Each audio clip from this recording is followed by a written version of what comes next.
ಇಲ್ಲಂಬಿಕಾ ನಿಲ್ಲುವ.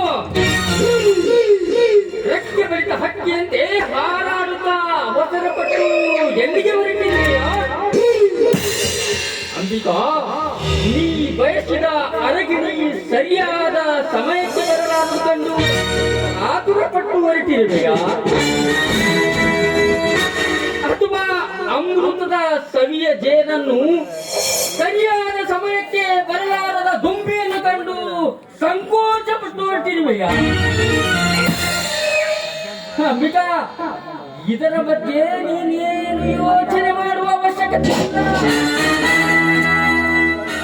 ನೀ ಬಯಸಿ ಬೇಡಿ ಬರುವ ಮುನ್ನವೇ ಈ ಕಲ್ಪ ವೃಕ್ಷವಾಗಿ ಬಂದಿರುವ ಈ ಹಕ್ಕಿಯನ್ನು ಧಿಕ್ಕರಿಸಬೇಡ.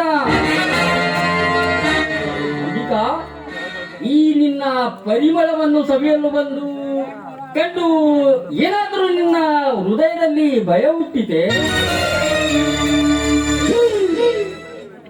ಭಯ ಪಡಲು ನಾನೇನು ದಿಕ್ಕಿರದ ಹಕ್ಕಿ ಅಲ್ಲ. ಹೆತ್ತವರ ಆಶ್ರಯದಲ್ಲಿ ಅನ್ನ ಉಂಡು ಬಲವುಳ್ಳ ಹಕ್ಕಿ.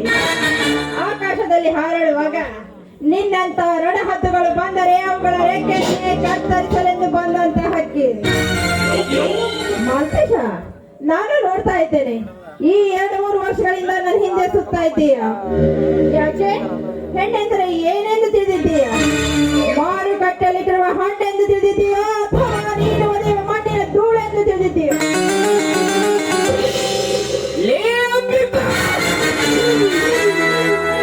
ನನ್ನ ಕಣ್ಣಲ್ಲಿ ನಿನ್ನಂತ ಹೆಣ್ಣೆಂದರೆ ಪವಿತ್ರ ಪಾತ್ರೆಯಲ್ಲಿ ಬೆಣ್ಣೆ ಎಂದು ತಿಳಿದಿದ್ದೀನಿ.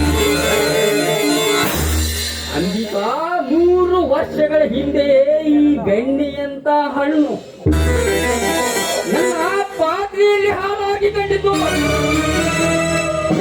ಆದರೆ ನಿನ್ನನ್ನು ಪಡೆಯಬೇಕೆಂಬ ಹಂಬಲ ನನ್ನನ್ನು ಹೆಚ್ಚಾಯಿತು. ಆದರೆ ನಿನ್ನ ಪ್ರಿಯಕರ ಅರವಿಂದ್ ನಿನ್ನ ಹೃದಯದಲ್ಲಿ ಪ್ರೀತಿ ಎಂಬ ಬೀಜವನ್ನು ಬಿತ್ತಿ